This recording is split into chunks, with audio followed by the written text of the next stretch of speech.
we go through life and we go through so many losses, like the loss of someone dear, the loss of a job, or like in my case, the loss of my hair. Good morning. Today is our 75th day of the 77-day live streaming challenge.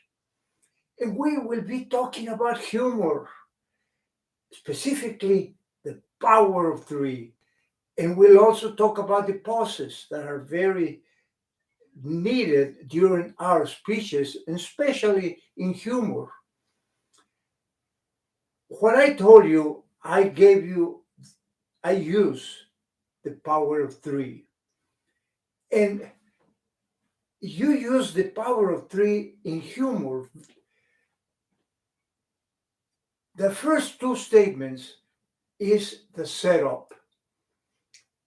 You condition the audience's mind for something, and they are expecting something else. But then you trick them. The last statement, the third statement, is the punchline. When the audience laughs, they laugh because they find out that you tricked their mind. And that's exactly what you do with the power of three. Again, the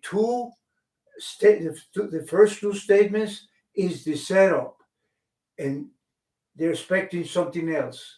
Then they find out that you tricked them, and instead of continuing in the direction that they think you are going to continue, you turn and go in a different direction, and that's when they laugh.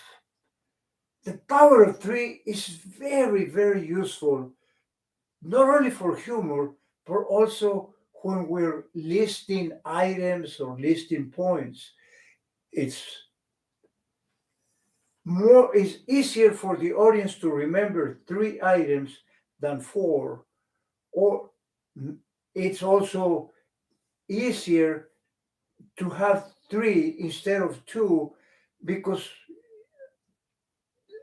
they will remember two. But for some reason, I don't know why, when we're accustomed to the three, and we remember the three usually. Now, it is very important that we pause.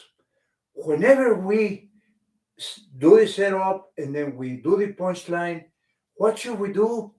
Shut up and wait for the audience to laugh. Because if you continue talking, they are not going to maybe understand or realize that you have tricked them. That's why it's very important that we stop and have them laugh and allow them to laugh. But not only that, we have to continue in a pause until they finish laughing. We do not want to step on their laughter. And that is why it's so important in the call to speeches that we program them in such a way that we know that how long is going to last, or at least that we need to allow for that laughter. The other issue would be then uh, pauses. As we talk about pauses, they're also very, very important, not only for the laughter, but also when we ask a question. We've been talking about that. When we do reflective questions, we have to pause to let the audience reflect.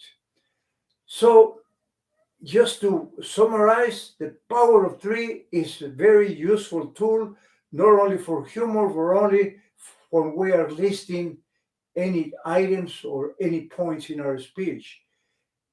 And we have to be careful to pause for laughter. Don't step on the audience's laughter, and pause when we ask a question. Thank you for listening. We'll see you again tomorrow. In the meantime, stay active, stay proactive, and have fun. That is the most important thing. Use humor, use the power of three.